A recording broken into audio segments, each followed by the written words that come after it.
నమస్తే, welcome to Shri paper news. ముందుగా headlines. 1,00,000 కోట్లతో ఆంధ్రప్రదేశ్ ను అభివృద్ధి చేస్తున్నామన్న ముఖ్యమంత్రి నారా చంద్రబాబు నాయుడు.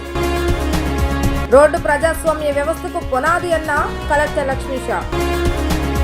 ప్రభుత్వ హాస్పిటల్లో 2 ఏళ్ల బాలుడు అపహరణ, 4 గంటల వ్యవధిలోని కేసును ఛేదించి బాలుడిని తల్లిదండ్రులు చెందుకు చేర్చిన పోలీసులు. ఏపీ బ్రాండ్ ఇమేజ్ ను పెంచుతూ రాష్ట్రానికి భారీగా పెట్టుబడులు తీసుకురావడం కోసం నెట్వర్క్ ను ఏర్పాటు చేసుకోవడం లక్ష్యంగా 4 రోజుల పాటు దావోస్ పర్యటన సాగిందని ముఖ్యమంత్రి నారా చంద్రబాబు నాయుడు వెల్లడించారు. 15 ప్రపంచ అత్యున్నత వాణిజ్య సంస్థల అధిపతులతో సమావేశమై ఆంధ్రప్రదేశ్లో పెట్టుబడులకు ఉన్న అనుకూలతలను వివరించామని, వారు సానుకూలంగా స్పందించారని తెలిపారు. ఉండవల్లిలోని సీఎం చంద్రబాబు నాయుడు మీడియా సమావేశాన్ని నిర్వహించారు. 4 రోజుల పాటు దావోస్లో జరిగిన ప్రపంచ ఆర్థికవేత్తలతో జరిగిన సమావేశం గురించి మీడియాకు సీఎం వివరించారు. ప్రపంచంలోని ప్రముఖ సంస్థల సీఈఓలు, అధిపతులతో, పలు దేశాల ప్రతినిధులతో చర్చలు జరుపుతూనే మరోవైపు రౌండ్ టేబుల్ సమావేశాలు, సదస్సులో విరామం లేకుండా పాల్గొని ఆంధ్రప్రదేశ్ బ్రాండ్ను కార్పొరేట్ దిగ్గజాలలో బలంగా నాటామని చెప్పారు. రాష్ట్రంలోని వనరులతో పాటు నైపుణ్యం కలిగిన మానవ వనరులు, పౌర సేవల్లో టెక్నాలజీ వినియోగం, స్పీడ్ ఆఫ్ డూయింగ్ బిజినెస్ తదితర అంశాలను సీఎం బృందం కార్పొరేట్ దిగ్గజాలు ముందుంచినట్లుగా పేర్కొన్నారు. ప్రపంచ దేశాల నుంచి దావోస్కు వచ్చిన పెట్టుబడిదారులను ఆకట్టుకోవడంలో చంద్రబాబు నాయుడు సంపూర్ణంగా సఫలమయ్యారు. వివిధ రంగాలకు చెందిన దాదాపు 15 ప్రపంచ అత్యున్నత వాణిజ్య సంస్థల అధిపతులతో సమావేశమై ఆంధ్రప్రదేశ్లో పెట్టుబడులకు ఉన్న అనుకూలతలను వివరించారు. వాణిజ్యాభివృద్ధికి, పారిశ్రామికవేత్తల కోసం రాష్ట్రం కొత్తగా తీసుకొచ్చిన పాలసీలు, స్వర్ణాంధ్ర 2047 ప్రణాళికలు, పెట్టుబడిదారులకు రాష్ట్ర ప్రభుత్వం అందజేస్తున్న సహాయ సహకారాల గురించి వివరించారు. రాష్ట్రానికి వచ్చి అనుకూలతలను ప్రత్యక్షంగా పరిశీలించాలని వారిని ఆహ్వానించామని అన్నారు. దీంతో పలు ప్రముఖ సంస్థలు రాష్ట్రంలో తమ ప్రాజెక్టులను నెలకొల్పేందుకు ఆసక్తి కనబర్చాయని ఆయన వెల్లడించారు. ఇక్కడికి వచ్చినప్పుడు నేను కాకుండా మినిస్టర్స్ లోకేష్ గాని, భరత్ గాని వీళ్ళంతా దగ్గర 37 మీటింగ్స్ చేశారు. 5 రౌండ్ టేబుల్స్ అటెండ్ అయ్యారు లోకేష్. 4 కాంగ్రెస్ సెషన్స్ కూడా అటెండ్ అయ్యాడు. అంటే వీలైనంత వరకు ఆంధ్రప్రదేశ్ ని ప్రపంచ పటంలో పెట్టడం, అదే మరిగా ఎక్కడికక్కడ మేము ఇక్కడుండే అడ్వాంటేజ్ చెప్పడం. నేను ఫస్ట్ టైం మీటింగ్ లో మీరు గుర్తుపెట్టుకోవాలి, నేను ఏదైతే ఐటీ బూమ్ చూసినప్పుడు హైదరాబాద్ లో మొదటిసారి ఏం చేయాలో మాకు అర్థం కాకుండా series of round table conferences పెట్టి ఫస్ట్ మేము స్టార్ట్ చేసిన ప్రయత్నం మా జర్నీలో హైటెక్ సిటీ. అది కూడా 2 ఏళ్లని నెగోషియేట్ చేసి 14 నెలల్లో కట్టించాం. L&T one of the best monument కట్టారు. ఇప్పుడు కూడా ఐటీ అంటే హైటెక్ సిటీ అనేది మొత్తం వచ్చింది. ఇప్పుడు ఐటీ అంటే సైబరాబాద్ కూడా ఒక నగరమే నిర్మాణం చేశాం. దుబాయ్ లో వాడు గుర్తు చేశారు, నిన్న మేము మీడియా సిటీ స్టార్ట్ చేశాం, మీరు సైబరాబాద్ స్టార్ట్ చేశారని. వాళ్ళది ఆ రోజు దుబాయ్ మీడియా సిటీ, ఇక్కడ సైబర్ సిటీ మనం స్టార్ట్ చేశాం. అందుకే నేను నిన్న దావోస్ నుంచి చెప్పాను, 95 ఐటీ, 2025 ఏఐ, అప్పుడు ఇన్ఫర్మేషన్ టెక్నాలజీ, ఇప్పుడు artificial intelligence. That is the journey. Vote ప్రజాస్వామ్య వ్యవస్థకు పునాది అని ఎన్టీఆర్ జిల్లా కలెక్టర్ లక్ష్మీషా అన్నారు. 18 సంవత్సరాలు నిన్న ప్రతి ఒక్కరూ విధిగా ఓటు నమోదు చేయించుకోవాలని అన్నారు. ఓటు నమోదు చేయించుకోవడానికి జిల్లా వ్యాప్తంగా ప్రత్యేక కౌంటర్లను ఏర్పాటు చేసినట్లుగా కలెక్టర్ లక్ష్మీషా అన్నారు. 15వ జాతీయ ఓటర్ దినోత్సవం సందర్భంగా ఎన్సీసీ ఆధ్వర్యంలో వివిధ కళాశాలలకు చెందిన విద్యార్థులు ఓటు నమోదుపై అవగాహన ర్యాలీ నిర్వహించారు. విజయవాడ పాత గవర్నమెంట్ హాస్పిటల్ వద్ద ఓటర్ అవగాహన ర్యాలీను ఎన్టీఆర్ జిల్లా కలెక్టర్ లక్ష్మీషా ప్రారంభించారు. ఈ సందర్భంగా కలెక్టర్ లక్ష్మీషా మాట్లాడుతూ ఓటు ప్రజాస్వామ్య వ్యవస్థకు పునాది అని అన్నారు. 18 సంవత్సరాలు నిండిన ప్రతి ఒక్కరూ ఓటు హక్కు నమోదు చేసుకోవాలని అన్నారు. ఓటు హక్కు నమోదుపై అందరికీ అవగాహన ఉండే విధంగా విద్యార్థులకు చెప్పవలసిన బాధ్యత ఉందని కలెక్టర్ అన్నారు. ఓటు హక్కును ఓటర్లు తమ చేతిలో వజ్రాయుధంగా ఉండాలని పేర్కొన్నారు. ప్రజాస్వామ్య వ్యవస్థలో ఓటు అత్యంత కీలకమైందని, ప్రతి ఓటరు మంచి ప్రభుత్వం కోసం వారి ఓటును సద్వినియోగం చేసుకోవాలని కలెక్టర్ సూచించారు. జిల్లా వ్యాప్తంగా ఓటు కేంద్రాలను ఏర్పాటు చేస్తున్నామని అన్నారు. ప్రతి ఎన్నికల్లో ఓటర్లు విలువైన ఓటును సద్వినియోగం చేసుకోవాలని అన్నారు. జాతీయ ఓటర్ల దినోత్సవం సెలబ్రేట్ చేయడం జరుగుతూ ఉంది. సో ఈ జనవరి 25th నేషనల్ ఓటర్స్ డే పరంగా ఈరోజు ఎన్టీఆర్ జిల్లాలో కూడా నేషనల్ ఓటర్స్ డే, పిల్లలందరినీ, ఓటర్స్ అందరినీ మొబిలైజ్ చేస్తూ చేయడం జరుగుతూ ఉంది. So I vote for sure, nothing like voting అనేది ఈసారి థీము. సో దీంట్లో ఏంటంటే ఎవరైతే 18 years అయిన వాళ్ళు ఉంటారో వాళ్ళందరికీ ఓటర్గా నమోదు కావడము. సో నమోదు అయిన వాళ్ళందరూ ప్రతి ఎలక్షన్లో వెళ్ళి తప్పకుండా ఓటు వేయడము. సో ఇప్పుడు డెమోక్రసీలో మనకందరికీ తెలిసే ఉంది ఓటు హక్కు ఎంత ఇంపార్టెంటో, ప్రాముఖ్యత ఉంది. అలాగే ఓటు వేయడం వల్ల ఎంత చక్కటి మనకు డెవలప్మెంట్ కానీ దీనికి కావాల్సిన గవర్నమెంట్స్ ఎన్నుకోవచ్చు కాబట్టి ప్రజలందరూ దీన్ని అవగాహన తీసుకోవాలి. సో ఈ నేషనల్ ఓటర్స్ డే రోజున సో ప్రతి ఒక్క ఓటర్ ఏదైతే రిజిస్టర్ అవ్వాల్సి ఉంటుందో ఇప్పుడే 18 సంవత్సరాలు అవుతున్నారో వాళ్ళకి రిజిస్ట్రేషన్ కౌంటర్ కూడా పెట్టడం జరిగింది. ప్రతి ఒక్కరు వచ్చి అక్కడ రిజిస్టర్ అవ్వచ్చు. సో ప్రతి గవర్నమెంట్ ఆఫీసెస్లో అలాగే ప్రతి మండలాల ఊర్లో కూడా ఈ కార్యక్రమం చేపడుతున్నాము. ఇక్కడ district state level programme Tummalapalli Kalakshetram విజయవాడలో చెప్పడం జరుగుతుంది. ఇక్కడికి చీఫ్ సెక్రటరీ గారు చీఫ్ గెస్ట్గా కూడా వస్తున్నారు. అలాగే ఈ నేషనల్ ఓటర్ డే రోజున ఎవరైతే ఓటర్ ఎలక్టరల్ లిస్ట్ ప్రాపర్గా చేసిన ఆ జిల్లాలు ఉన్నాయో అలాగే ఎలక్టరల్ ప్రాసెస్లో ఎవరైతే ఇన్వాల్వ్ అయ్యి ఉన్నారో వాళ్ళందరికీ అవార్డ్స్ కూడా ఈ ఐఏఎస్ ఆఫీసర్స్, ఐపీఎస్ ఆఫీసర్స్, అలాగే అసిస్టెంట్ ఎలక్టరల్ రిజిస్ట్రేషన్ ఆఫీసర్స్ వీళ్ళందరికీ అవార్డ్స్ కూడా ఇవ్వడం జరుగుతుంది. సో స్టేట్ లెవెల్ ప్రోగ్రామ్ ఇక్కడ జరగడం చాలా ఆనందం. ప్రతి ఒక్కరు ఈ ఓట్ గురించి ఓట్ రైట్స్ గురించి అవేర్నెస్ తీసుకొని సో ఓటును మన హక్కు, సో అది మిస్ అవ్వకుండా వాడుకోవడానికి ప్రతి ఒక్కరు ముందుకు రావాలని ఈ సందర్భంగా కోరుతున్నాను. ప్రభుత్వ హాస్పిటల్లో 2 ఏళ్ల బాలుణ్ణి ఓ యువతి అపహరించుకుపోయింది. వెంటనే అప్రమత్తమైన తల్లిదండ్రులు గవర్నర్పేట పోలీసులకు ఫిర్యాదు చేశారు. తక్షణమే రంగంలోకి దిగిన పోలీసు బృందాలు సీసీ కెమెరాల దృశ్యాల ఆధారంగా నిందితురాలిని కేవలం 4 గంటల వ్యవధిలోనే పోలీసులు పట్టుకుని బిడ్డను తల్లికి అప్పగించారు. ఏలూరుకు చెందిన ఫాతిమాకు 3 పిల్లలు ఉండగా ఓ చిన్నారి ఆరోగ్యం సరిగా లేకపోవడంతో స్థానిక వైద్యులకు చూపించింది. మెరుగైన వైద్యం కోసం విజయవాడ పాత ప్రభుత్వ ఆసుపత్రిలో చికిత్సను అందజేస్తున్నారు. ఈ క్రమంలో ఆమె భర్త 2 ఏళ్ల కుమారుడితో కలిసి వెయిటింగ్ హాల్లో ఉన్నారు. అనారోగ్యంగా ఉన్న చిన్నారికి పాలు పట్టేందుకు ఆమె లోపలికి వెళ్ళింది. కొద్దిసేపటికి తిరిగి వచ్చి చూసేసరికి 2 ఏళ్ల కుమారుడు కనిపించలేదు. ఆందోళన చెందిన ఫాతిమా హాస్పిటల్ ఆవరణం మొత్తం వెతికింది. ఎక్కడా చిన్నారి ఆచూకీ లభించలేదు. వెంటనే ఆమె కుటుంబ సభ్యులతో కలిసి గవర్నర్పేట పోలీసులకు ఫిర్యాదు చేశారు. వెంటనే ప్రత్యేక బృందాలను రంగంలోకి దింపి హాస్పిటల్ ఆవరణలోని సీసీ కెమెరాలు పరిశీలించగా 15 ఏళ్ల ఓ బాలిక చిన్నారిని తీసుకుని ఆటో ఎక్కినట్లుగా గుర్తించారు. ఆటో నెంబర్ను ట్రాక్ చేసి చూడగా ఆ యువతి చిన్నారిని తీసుకుని బెంజ్ సర్కిల్ వద్ద దిగినట్లుగా గుర్తించారు. అక్కడి నుంచి బస్సులో కోడూరు వెళ్లినట్టుగా తెలుసుకుని అక్కడ పోలీసులకు సమాచారం ఇచ్చారు. సీసీ కెమెరా దృశ్యాల ఆధారంగా తెల్లవారుజామున 3 గంటలకు బాలుడు కోడూరు ఇండోర్ స్టేడియం సమీపంలో ఉన్నట్లుగా గుర్తించారు. పోలీసులు రాకను గుర్తించిన బాలిక చిన్నారిని ఓ పొదల్లో పడేసింది. బాలుడి ఏడుపు గుర్తించిన స్థానికులు పోలీసులకు సమాచారం ఇచ్చారు. చిన్నారికి అంటిన బురద శుభ్రం చేయించి విజయవాడ పోలీసులకు అప్పగించారు. పోలీసుల చొరవ కారణంగానే చిన్నారికి ఎలాంటి అపాయం తలెత్తకుండా అమ్మ ఒడికి చేరుకున్నాడని ప్రజలు ప్రశంసలు కురిపిస్తున్నారు. విజయవాడ సెంట్రల్ నియోజకవర్గాన్ని మోడల్ నియోజకవర్గంగా తీర్చిదిద్దడానికి ప్రణాళికాబద్ధంగా పనిచేస్తున్నట్లుగా ప్రభుత్వ విప్ స్థానిక శాసనసభ్యులు బోండా ఉమామహేశ్వర తెలిపారు.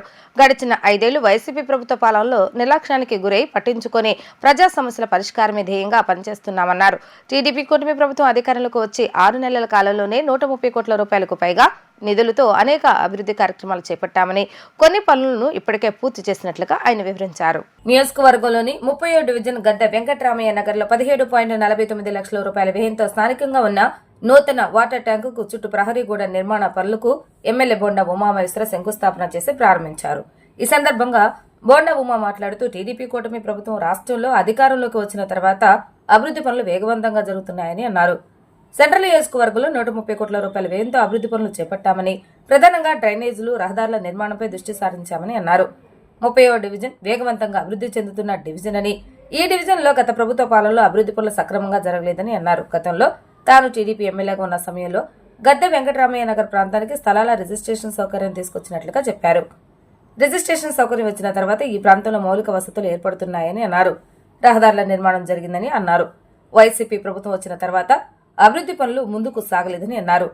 ఇప్పటికే అనేక అంతర్గత రోడ్ల నిర్మాణం జరగలేదని అన్నారు.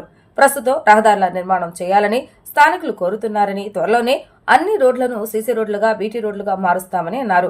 పార్టీలకు అతీతంగా డివిజన్లో అభివృద్ధి కార్యక్రమాలు చేపట్టి ప్రజల సమస్యలు పరిష్కారమే ధ్యేయంగా పనిచేస్తానని ఆయన స్పష్టం చేశారు. స్థానిక కార్పొరేటర్ జానారెడ్డి మాట్లాడుతూ డివిజన్లో ప్రజా సమస్యలు అన్నింటినీ ఎమ్మెల్యే బొండా ఉమామహేశ్వర సహకారంతో సమస్యల పరిష్కారానికి చర్యలు తీసుకుంటామని అన్నారు. తెలుగుదేశం ప్రభుత్వం అధికారంలోకి వచ్చినాక రాష్ట్రంలో అభివృద్ధి పనులు వేగవంతమైనవి. అలాగే సెంట్రల్ నియోజకవర్గంలో కూడా గత 5 సంవత్సరాలకు నిర్లక్ష్యం కాబడినటువంటి పనులన్నింటిని కూడా టేకప్ చేశాం. ఇప్పటికీ ఈ 6 నెలల సమయంలో 130 కోట్ల పైగా వర్కుల్ని శంకుస్థాపన చేసి ప్రారంభోత్సవ వర్కులు స్టార్ట్ చేసాం. మరి డ్రైన్స్ కానీ, ఎల్ఎన్టీలు కానీ, రోడ్లు కానీ అన్నిటిని కూడా పెద్ద ఎత్తున సెంట్రల్ నియోజకవర్గంలో మొదలుపెట్టాం. ఇవాళ ఈ 37 డివిజన్లో వేగంగా అభివృద్ధి చెందుతున్నటువంటి డివిజన్ ఇది. ఇక్కడ ఉన్నటువంటి గద్దె వెంకటరామయ్య నగర్ కానీ, అలాగే దావుబుచ్చి కాలనీ కానీ, అలాగే వినాయక్ నగర్ కానీ, ఈ రోడ్డు గుణదల వరకు, వంతెన వరకు కూడా ఆ రోజు నేను శాసనసభ్యుడిగా ఉన్నప్పుడు మరి మంజూరు చేశాం. ఇవాళ అన్ని రకాలుగా వేగంగా నిర్మాణాలు పెద్ద ఎత్తున జరుగుతూ ఉన్నాయి. దాంతోపాటు మౌలిక సదుపాయాలు, డ్రైన్స్ని ఆ రోజే ఎల్ఎన్టీ డ్రైన్స్ని నేను ఎమ్మెల్యేగా ఉన్నప్పుడే కట్టించాం. మళ్ళా మిగిలినటువంటి డ్రైన్స్ అన్నింటిని కూడా తప్పనిసరిగా త్వరితగతిన ఏర్పాటు చేయడానికి ప్రతిపాదన సిద్ధం చేశాం. అలాగే ఈ ప్రాంతానికి వేగంగా కొత్తగా వచ్చినటువంటి ప్రాంతం కాబట్టి వాటర్ ట్యాంక్ లేదు. అందుకని వాటర్ ట్యాంక్ నోట్ని ఇక్కడ ఏర్పాటు చేయడం జరిగింది. దానికి వాళ్ళు 18 లక్షల రూపాయలతో కాంపౌండ్ వాల్ నిర్మాణం కూడా చేయడం జరిగింది. ఈ లోపల రోడ్లు కావాలని అడుగుతూ ఉన్నారు. వినాయక్ నగర్ కానీ, అలాగే మన దావుబుచ్చి కాలనీ కానీ, గద్దె వెంకటరామయ్య నగర్ లోపల ఉన్నటువంటి రోడ్లు, కచ్చా రోడ్లు ఉన్నాయి. వాటిని కూడా ప్రతిపాదనలు సిద్ధం చేసాం. త్వరలో సీసీ రోడ్స్, బీటీ రోడ్లు అవి కూడా స్టార్ట్ చేయడం జరుగుద్ది. ఏది ఏవైనా ఈ 5 సంవత్సరాల లోపు, గతంలో నేను శాసనసభ్యుడు కాకముందు ఈ ప్రాంతం రిజిస్ట్రేషన్ కూడా లేదు. నేను ఆ రోజు వచ్చినాకే ఈ ప్రాంత వాసులు, కాలనీ వాసులు అందరూ వచ్చి రిజిస్ట్రేషన్ సదుపాయం లేదు మాకనంటే, ఆ రోజున అధికారులతో మాట్లాడి దాన్ని ప్రభుత్వం దృష్టికి తీసుకెళ్లి రిజిస్ట్రేషన్లు కూడా కల్పించాం. దానివల్ల ఇవాళ వేగంగా అభివృద్ధి చెందింది. అంటే ఒక డెవలప్మెంట్ యాక్టివిటీ అనేది ప్రభుత్వం తరపు నుంచి శాసనసభ్యుడు కానీ, మంత్రులు కానీ పట్టించుకుంటే వేగంగా ఆ ప్రాంతాలు అభివృద్ధి చెందుతాయి. ఇది చాలా కీలకమైనటువంటి ప్రాంతం. సిటీ, హార్ట్ ఆఫ్ ది సిటీలో ఉన్నటువంటి ప్రాంతం ఇది. దీన్ని ఖచ్చితంగా అన్ని మౌలిక సదుపాయాలు కల్పిస్తాం. దీంట్లో పార్టీలకు అతీతంగా అందరం కూడా బాధ్యత తీసుకుంటాం. ఏది ఏమైనా సరే ఈ నియోజకవర్గంలో ఈ 5 సంవత్సరాల్లో ఎక్కడా కూడా ఒక్క పని పెండింగ్ లేకుండా మోడల్ నియోజకవర్గంగా, సెంట్రల్ నియోజకవర్గాన్ని తీర్చిదిద్దడమే లక్ష్యంగా పనిచేస్తామని తెలియజేస్తాం. కేంద్ర ప్రభుత్వ రైతు, కూలీ, కార్మిక, సామాన్య ప్రజా వ్యతిరేక నిర్ణయాలకు నిరసనగా ఈ నెల 26వ తేదీన దేశవ్యాప్తంగా ప్రతి జిల్లా, డివిజన్ కేంద్రాల్లో మోటార్ బైక్ ర్యాలీ నిర్వహిస్తున్నట్లుగా రైతు సంఘం జేఏసీ అధ్యక్షుడు వడ్డే శోభనాధీశ్వరరావు అన్నారు. కేంద్ర ప్రభుత్వం అందరికీ అన్నం పెట్టే రైతులను దారుణంగా మోసగించిందని అన్నారు. స్వామినాథన్ సిఫార్సులను అమలు చేసి రైతులకు మేలు చేస్తామని బీజేపీ అధికారంలోకి వచ్చి 10 సంవత్సరాలు అవుతున్నప్పటికీ ఆ ఊసే లేదని అన్నారు. కేంద్రానికి గుణపాఠం చెప్పాకే దేశవ్యాప్తంగా నిరసన కార్యక్రమానికి శ్రీకారం చుడుతున్నామని అన్నారు. ఈ ర్యాలీలో రైతులు, కార్మికులు, అన్ని వర్గాల ప్రజలు పెద్ద ఎత్తున పాల్గొని జయప్రదం చేయాలని ఆయన విజ్ఞప్తి చేశారు. భారత ప్రజానీకానికి ఆగస్టు 15వ తారీఖు, జనవరి 26వ తారీఖు అత్యంత పవిత్రమైనటువంటి రోజు. ఆగస్టు 15వ తారీఖున విదేశీ పాలకుల నుంచి స్వాతంత్రం లభించిన రోజు ఒకటైతే, జనవరి 26న భారత రాజ్యాంగాన్ని డాక్టర్ బాబాసాహెబ్ అంబేద్కర్ గారి నేతృత్వంలో రూపొందించుకున్నటువంటి భారత రాజ్యాంగం అమలులోకి వచ్చినటువంటి రోజు. ఆ భారత రాజ్యాంగంలో భారత ప్రజానీక మొత్తం అందరికీ కూడా కుల, మత, వర్గ, ప్రాంత, ఆర్థిక వ్యత్యాసాలతో నిమిత్తం లేకుండా 50 మందికి కూడా సుఖ సంతోషాలతో ఉండేటట్టుగా, అభివృద్ధి చెందేటట్టుగా పరిస్థితులు కల్పించబడతాయి. ఆ విధంగా పరిపాలన సాగాలి అని చెప్పి ఆ రాజ్యాంగంలో ఆ మహానుభావులు అందరూ కూడా ఆశించారు, కోరుకున్నారు. కానీ ఆచరణలో ఈరోజు దానికి పూర్తి భిన్నంగా జరుగుతుంది. రైతులు కానీ, వ్యవసాయ కూలీలు కానీ, పారిశ్రామిక కార్మికులు కానీ, సామాన్య ప్రజానీకం కానీ, దళితులు, ఆదివాసీలు, మైనార్టీలు, మహిళలు, అన్ని వర్గాలకి కూడా పరిస్థితులు రోజు రోజుకి కూడా ఇంకా దిగజారుతా ఉన్న పరిస్థితులు నడుస్తూ ఉంటే, అదే సమయంలో కేంద్ర ప్రభుత్వం యొక్క సహకారంతో ధనవంతులు మరింత ధనవంతులుగా, కోటీశ్వరులు మరిన్ని కోట్లకు అధిపతులుగా పెరిగిపోతూ ఉన్న పరిస్థితులు జరుగుతూ, ఇది తగదు. రైతులకి, వ్యవసాయ కూలీలకి, కార్మికులకి, సామాన్య ప్రజానీకానికి అందరికీ కూడా న్యాయం జరగాలి, రాజ్యాంగబద్ధంగా పరిపాలన సాగాలి అని కోరినప్పటికీ కూడా ప్రభుత్వం పట్టించుకోవడం. ప్రత్యేకంగా భారత సత్యనారాయణపురంలోని వేదా హాస్పిటల్ ఆధ్వర్యంలో ఉచిత మెగా వైద్య శిబిరాన్ని ఈ నెల 26వ తేదీ నిర్వహిస్తున్నట్లుగా hospital robotic joint replacement surgeon doctor B V Gurunatha Sharma తెలిపారు. శ్రీ వేద చారిటబుల్ సేవా ట్రస్ట్ సహకారంతో సత్యనారాయణపురం శివాలయం దగ్గర శ్రీ సీతారామ కళ్యాణ మండపంలో నిర్వహించనున్న ఉచిత మెగా వైద్య శిబిరానికి ముఖ్య అతిథులుగా విజయవాడ పార్లమెంటు సభ్యులు కేశన్ శివనాథ్ చిన్ని, సెంట్రల్ నియోజకవర్గ శాసనసభ్యులు బోండా ఉమామేశ్వర హాజరు కానున్నట్లుగా వివరించారు. ప్రత్యేక అతిథిగా టీడీపీ బ్రాహ్మణ సాధికార రాష్ట్ర సభ్యులు గార్లపాటి విజయ్ కుమార్ హాజరవుతారని, అతిథుల చేతుల మీదుగా వైద్య శిబిరం ప్రారంభోత్సవం జరుగుతుందని అన్నారు. హాస్పిటల్ ఆవరణలో ఏర్పాటు చేసిన విలేకరుల సమావేశంలో వైద్య శిబిరానికి సంబంధించిన ఆహ్వాన పత్రికను ఆవిష్కరించడం జరిగింది. ఈ సందర్భంగా డాక్టర్ గురునాథ శర్మ మాట్లాడుతూ, ఈ ఉచిత వైద్య శిబిరంలో కీళ్లు, ఎముకలు, వెన్నుపూస, చిన్నపిల్లల వైద్యం, దంత వైద్యులు, జనరల్ మెడిసిన్ వైద్యులు, ఆయుర్వేద వైద్య నిపుణులు పాల్గొని సంబంధిత వైద్య సేవలు అందజేస్తారన్నారు. Sugar, BP, ECG, BMD, వైబ్రో check టెస్టులు ఉచితంగా నిర్వహించి అవసరమైన వారికి మందులు ఉచితంగా అందిస్తున్నట్లుగా చెప్పారు. అనంతరం hospital managing director Yedlapati Sirisharani మాట్లాడుతూ, వైద్య శిబిరాన్ని ప్రతి ఒక్కరూ సద్వినియోగం చేసుకోవాలని కోరారు. అనుభవజ్ఞులైన 10 మంది వైద్యులు వైద్య శిబిరంలో వైద్య సేవలు అందజేస్తారని అన్నారు. 26వ తేదీ ఉదయం 8 గంటల నుండి మధ్యాహ్నం 2 గంటల వరకు వైద్య శిబిరం జరుగుతుందని అన్నారు. విలేకరుల సమావేశంలో చిన్నపిల్లల వైద్య నిపుణులు డాక్టర్ బి మేఘన, CRT, diabetology and metabolic disorder వైద్యులు విట్టం చెట్టి శశాంకర్, పంచకర్మ స్పెషలిస్ట్ వైద్యురాలు సింధు బొమ్మిడి, దీర్ఘకాలిక వ్యాధుల వైద్య నిపుణులు doctor P Jagadish, clinical psychologist doctor why Seshasai తదితరులు పాల్గొని వైద్య శిబిరంలో అందించనున్న వైద్య సేవల గురించి వివరించారు. ప్రజలంతా వైద్య శిబిరాన్ని సద్వినియోగం చేసుకోవాలని, ఉచితంగా వైద్య సేవలు పొందాలని వారు కోరారు. అందరికీ నమస్కారం. విజయవాడ వాస్తవ్యులందరికీ ఒక శుభవార్త. మన వేద హాస్పిటల్ సత్యనారాయణపురం శివాజీ కేవ్స్ లైన్లో ఉన్న వేద హాస్పిటల్ నందు రేపు 26వ తారీఖు ఆదివారం ఉదయం 8 గంటల నుంచి మధ్యాహ్నం 2 గంటల దాకా ఉచిత మెగా మల్టీ స్పెషాలిటీ వైద్య శిబిరం ఒకటి నడపడం జరుగుతోంది. ఈ సదవకాశాన్ని అందరూ వాడుకోవాలని కోరుకుంటున్నాం.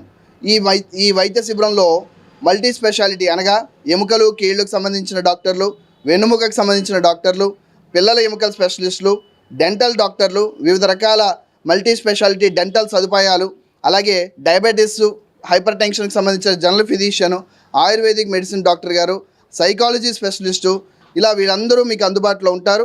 ఇదే వైద్య శిబిరంలో బోన్ మినరల్ డెన్సిటీ అనగా ఎముకల సాంద్రత మరియు వైబ్రో చెక్, పాదంలో ఉండే స్పర్శలకు సంబంధించిన లోపాలకు సంబంధించిన టెస్టులు, అలాగే ఇతర బ్లడ్ టెస్ట్ ఏవేవి అవసరం ఉంటాయో వాటన్నిటిని ఉచితంగా చేయడం జరుగుతోంది. ఈ సదవకాశాన్ని విజయవాడ వాస్తవ్యులు అందరూ ఉపయోగించుకుంటారని కోరుకుంటున్నాను. నేను డాక్టర్ శేషసాయి. వేద హాస్పిటల్ అందరికీ మంచి వైద్యం అందుబాటులోకి రావాలని ఒక మంచి ఎయిమ్తో స్టార్ట్ చేశాము. గత 6 ఏళ్ల నుంచి ఎంతోమందికి సత్యనారాయణపురము చుట్టుపక్కల చాలామంది మేము మంచి ట్రీట్మెంట్ ఇస్తున్నాము. చాలా డిపార్ట్మెంట్లు మా దగ్గర ఉన్నాయి. దీనిలో భాగంగా ఈ నెల 26వ తారీఖున ఒక మెగా మెడికల్ క్యాంప్ కండక్ట్ చేస్తున్నాం. దీనిలో చాలామందికి బిఎండి టెస్టులు, షుగర్ టెస్టులు, ఈసీజీ ఇంకా ఇలాంటి టెస్టులు ఎన్నో ఫ్రీగా చేస్తున్నాము. దాదాపు 14 డిపార్ట్మెంట్ డాక్టర్లు దీంట్లో పాల్గొంటున్నారు. General medicine, general surgeon, orthopaedicians, spine surgeons, ఇలా ఎన్నో డిపార్ట్మెంట్ పాల్గొంటున్నాయి. సో అందరూ ఈ అవకాశాన్ని ఉపయోగించుకోవాలని, మంచి ఆరోగ్యాన్ని అలవాటు చేసుకొని అందరూ ఆరోగ్యం ఉండాలని కోరుకుంటున్నాము. సో అందరూ ఈ క్యాంపుకి విచ్చేసి అందరు డాక్టర్ని కన్సల్ట్ చేసుకొని, ఫ్రీగా కన్సల్ట్ చేసుకొని మంచి అడ్వైస్ తీసుకోవాల్సిన రిక్వెస్ట్ చేస్తున్నాను. అందరికీ నమస్కారం అండి. నేను డాక్టర్ మేఘ్నా, ఎండి పీడియాట్రిక్స్ పిల్లల స్పెషలిస్ట్, వేద హాస్పిటల్ నుంచి. సో ఈ నెల 26వ తారీఖు సండే మనకి ఉచిత మెగా వైద్య శిబిరం నిర్వహించబడుతుంది ఈ హాస్పిటల్లో. సో ప్రతి పెద్దలందరూ వాళ్ళ పిల్లలకి అవసరమైన టెస్టులు, కావాల్సిన హైట్, వెయిట్ చెక్ చేయడానికి, తర్వాత వాళ్ళకి అవసరమైన డౌట్స్ ఏంటైనా వాళ్ళకి ఎక్స్ప్రెస్ చేయాల్సినవన్నీ నేను ఉచితంగా అన్ని విధాలుగా మీకు సహాయపడతాము. I'm doctor శశాంకర్. నా ఎంబీబీఎస్ అయింది. నేను డయాబెటాలజీ, మెటబాలిక్ డిజార్డర్స్ చూస్తాను. అండ్ అలాగే critical care and trauma, any life style disorders ఇవన్నీ ట్రీట్ చేస్తాను. palliative care, I have done course in palliative care and certified in diabetology and metabolic disorders. Hi అండి, నమస్తే. నా పేరు డాక్టర్ సింధు, పిఎంఎస్ ఎండి Ayurveda, specialisation panchakarma. ఈ క్యాంప్లో మనం స్పెషల్గా క్రానిక్ డిజార్డర్స్ అంటే మోకాల నొప్పులు లేదా కీళ్ళ నొప్పులతో బాధపడే వాళ్ళకి ఎక్కువగా మన ఆయుర్వేదిక్లో మంచి సొల్యూషన్స్ ఉంటాయి. ఇలానే కాకుండా నరాలకు సంబంధించిన అన్ని ప్రాబ్లమ్స్కి లైక్ బెల్స్ పాల్సీ కానీ, ఫేషియల్ పాల్సీ కానీ, పెరాలిసిస్ కానీ ఇలాంటి వాటికి అండ్ అంతేకాకుండా మైగ్రెయిన్, సైనసైటిస్ వంటికి కూడా బాగా ఆయుర్వేదంలో మంచి చికిత్సలు ఉన్నాయి. ఇవన్నీ కాకుండా ఆటో ఇమ్యూన్ డిజార్డర్స్ అంటే సోరియాసిస్ కానీ, స్కాల్ప్ సోరియాసిస్ కానీ చాలామంది బాధపడుతూ ఉంటారు. వీటన్నిటికి కూడా మనకి ఔషధ అంటే ఆయుర్వేదిక్ పద్ధతిలో పంచకర్మాస్ అని కూడా స్పెషల్గా చేస్తారనమాట. సో ఇవన్నీ కూడా మనం ఫస్ట్ మనం డయాగ్నోసిస్ చేసుకొని పేషెంట్కి ఎలా అయితే మనం శమన ఔషధీస్ అంటే నార్మల్గా మెడిసిన్స్ ఇచ్చి తగ్గకపోతే అప్పుడు పంచకర్మ ట్రీట్మెంట్స్ అలాంటివి చేస్తామన్నమాట. సో అందరూ ఎవరైతే ఇలాంటి ప్రాబ్లమ్స్ ఫేస్ చేస్తున్నారో వాళ్ళందరూ వచ్చి ఈ సర్వీసెస్ని యూటిలైజ్ చేసుకోవాలని కోరుకుంటున్నాం. Thank you. పేరు శిరీష ఎడ్లపాటి, మేనేజింగ్ డైరెక్టర్ వేద హాస్పిటల్ అండి. ఈ నెల 26వ తారీఖున మేము ఉచిత మెగా మెడికల్ క్యాంప్ని కండక్ట్ చేస్తున్నాము. దీంట్లో బీపీ, షుగర్, వైబ్రో చెక్, బిఎండి టెస్టులన్నీ ఫ్రీగా చేస్తున్నాము. ఈసీజీ కూడా అవసరమైన వాళ్ళకి మందులు కూడా ఫ్రీగా ఇస్తాము. సో మా స్పెషాలిటీ డాక్టర్స్ అందరూ అవైలబుల్గా ఉంటారు 8 to 2 o'clock. సో ఈ సర్వీస్ని అందరూ యూటిలైజ్ చేసుకోవాలని మనస్ఫూర్తిగా కోరుకుంటున్నాను. నమస్తే అండి, నేను మీ డాక్టర్ జగదీష్, బిఏఎంఎస్, వేద హాస్పిటల్, సత్యనారాయణపురం. ఈ నెల 26వ తారీఖు అనగా ఆదివారము మన శివాలయం సీతారామ కళ్యాణ మండపంలో ఉదయం 8 గంటల నుంచి సాయంత్రం మధ్యాహ్నం 2 గంటల వరకు ఉచిత మెగా మెడికల్ క్యాంప్ నిర్వహింపబడుతోంది. ఈ క్యాంపులో దగ్గర 14 మంది స్పెషలైజ్డ్ డాక్టర్స్ పాల్గొంటారు. కావున తామెల్లరూ ఈ 14 మంది డాక్టర్ల సర్వీసెస్ని ఉపయోగించుకొని మీకు ఏదైతే దీర్ఘకాలిక వ్యాధులు ఉన్నాయో వాటికి ఉచితంగా సొల్యూషన్స్, అట్లాగే ఉచితంగా ఎవరెవరికి అవసరమో వారికి ఈసీజీ, రక్త పరీక్షలు, అవసరమైతే ఇంకేమైనా మా ద్వారా ఉచితంగా సేవలు పొందగలరు. అట్లాగే అవసరమైన వాళ్ళకి మెడిసిన్స్ కూడా ఉచితంగా ఇవ్వబడతాయి. ముఖ్యంగా వెన్నుపూస సమస్యలు, పక్షవాతము, మైగ్రేన్ వంటి, అట్లాగే కీళ్ళవాతము, ఆటోఇమ్యూన్ డిజీజెస్ వంటి వాటికి ఈ క్యాంపు నందుకు స్పెషలైజ్డ్ డాక్టర్స్ వచ్చి మీకు సలహాలు ఇచ్చారు. గత ప్రభుత్వంలో పెట్టిన అక్రమ కేసులపై విజయవాడ ప్రత్యేక కోర్టుకు మంత్రి రామానాయుడుతో పాటు పలువురు టీడీపీ నాయకులు హాజరయ్యారు. ఆనాటి వైసీపీ ప్రభుత్వం అరెస్టు చేసి నిర్బంధించిన ఆశా వర్కర్లకు సహాయం చేసేందుకు నాడు అక్రమ కేసు వాయిదాకు హాజరయ్యారు. విజయవాడ ప్రజాప్రతినిధుల ప్రత్యేక కోర్టుకు మంత్రి రామానాయుడుతో పాటు పలువురు టీడీపీ నాయకులు హాజరయ్యారు. 2019 ఆగస్టులో వైసీపీ ప్రభుత్వం అక్రమంగా అరెస్టు చేసి పోలీస్ స్టేషన్లో నిర్బంధించిన ఆశా వర్కర్లకు న్యాయపరంగా అండగా నిలిచిన మంత్రి రామానాయుడుతో పాటు పలువురు పార్టీ శ్రేణులపైన నాడు అక్రమ కేసులు నమోదయ్యాయి. అప్పటి నుంచి గత 4 సంవత్సరాలుగా విజయవాడ ప్రత్యేక కోర్టుకు హాజరవుతున్నారు. ఆనాడు తమ న్యాయపరమైన కోరికల సాధనకై తలపెట్టిన చలో విజయవాడ కార్యక్రమానికి ఆశా వర్కర్లు వెళుతుండగా పాలకొల్లు రైల్వే స్టేషన్లో బలవంతంగా అరెస్టు చేసి పోలీస్ స్టేషన్లో నిర్బంధించారు. ఎన్నడూ పోలీస్ స్టేషన్ గుమ్మం తక్కని మహిళలు, గర్భిణీలను సైతం ఉదయం 6 గంటల నుంచి మధ్యాహ్నం వరకు విడిచిపెట్టకపోవడంతో వారి కుటుంబాలు సైతం ఆందోళనకు గురిచేశారు. పోలీస్ స్టేషన్లు నిర్బంధించిన ఆశా వర్కర్లకు, మహిళలకు కనీస భోజన సదుపాయంతో పాటు న్యాయపరమైన సహాయం అందజేయలేదన్నారు. ఆనాటి వైసీపీ ప్రభుత్వం ప్రజా వ్యతిరేక పాలనపై పోరాటం చేస్తున్న ఆనాటి ప్రతిపక్ష ఎమ్మెల్యేగా ఉన్న రామానాయుడుపై అధికార పార్టీ ఒత్తిడిపై పాలకొల్లు పోలీసులు అక్రమ కేసులు బనాయించారు. ఈ నేపథ్యంలో మంత్రి రామానాయుడు కోర్టుకు హాజరు కావాల్సి వచ్చింది. ఆశా వర్కర్లు తమ న్యాయమైనటువంటి డిమాండ్ల కోసం ఆ రోజు విజయవాడ ఇచ్చేస్తున్నటువంటి సందర్భంలో వాళ్ళందరినీ కూడా తెల్లవారుజామునే అరెస్టులు చేసి పోలీస్ స్టేషన్కి తరలించి వాళ్ళల్లో బాలింత్రాలు ఉన్నారు, పాపం గర్భిణీ స్త్రీలు ఉన్నారు, మహిళలు. ఎప్పుడూ పోలీస్ స్టేషన్ గుమ్మం తొక్కనటువంటి మహిళలను కూడా అక్రమంగా పోలీస్ స్టేషన్లో నిర్బంధించడమే కాదు, మాలాంటి శాసనసభ్యుల్ని, ఒక ప్రజాప్రతినిధుల మీద కూడా ఆ రోజు అక్రమంగా మాపై కూడా కేసులు పెట్టి ఈరోజు ఏదైతే ఇక విజయవాడ స్పెషల్ కోర్టుకి ఆ కేసుల నిమిత్తం హాజరవడం జరుగుతుంది.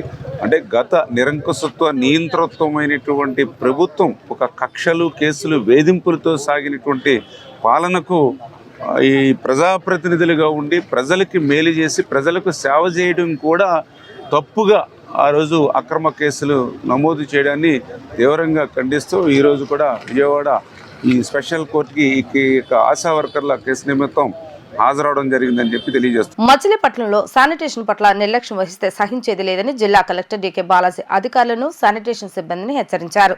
ఇంటింటా చెత్త సేకరణ జరుగుతున్నప్పటికీ రోడ్ల వెంబడి చెత్త ఎవరేస్తున్నారు, ఎందుకు వేస్తున్నారని శానిటేషన్ సిబ్బంది అప్రమత్తంగా ఉండకపోతే ఎలా అంటూ ఆయన ప్రశ్నించారు. మచిలీపట్నంలోని 45, 46 డివిజన్లో పర్యటించి ఇంటింటి చెత్త సేకరణ ఎలా జరుగుతుందో జిల్లా కలెక్టర్ బాలాజీ పరిశీలించారు. చెత్త సేకరించే సమయంలో తడి పొడి చెత్త వేరు చేయించి సేకరించాలని సిబ్బందికి సూచించారు. ఈడేపల్లి చిన్నశక్తి గుడి రోడ్డు వెంబడి చెత్త అపరిశుభ్రత పరిశీలించిన కలెక్టర్ శానిటేషన్ పట్ల నిర్లక్ష్యం వహిస్తే సహించేది లేదన్నారు. ప్రజలు తడి పొడి చెత్త వేరు చేసి శానిటేషన్ సిబ్బందికి అందించేలా వారిలో అవగాహన కల్పించాలన్నారు. ఎక్కువ చెత్త వేస్తున్న వారిని గుర్తించేందుకు అవసరమైతే సీసీ కెమెరాలు ఏర్పాటు చేయాలన్నారు. నగరంలో డోర్ టు డోర్ చెత్త సేకరణ 100% జరగాలని కమిషనర్ను ఆదేశించారు. ఈ సందర్భంగా కలెక్టర్ మాట్లాడుతూ స్వచ్ఛ ఆంధ్రప్రదేశ్ సాధన దిశగా ప్రభుత్వం అడుగులు వేస్తుందని, ఇందులో భాగంగా స్వచ్ఛ మచిలీపట్నం, సుందర మచిలీపట్నం సాధనకు ప్రజలందరూ సహకరించాలని ఆయన కోరారు. వార్తలు ముగించే ముందు హెడ్లైన్స్ మరొకసారి. 1,00,000 కోట్లతో ఆంధ్రప్రదేశ్ ను అభివృద్ధి చేస్తున్నామన్న ముఖ్యమంత్రి నారా చంద్రబాబు నాయుడు. రోడ్డు ప్రజాస్వామ్య వ్యవస్థకు పునాది అన్న కలెక్టర్ లక్ష్మీషా.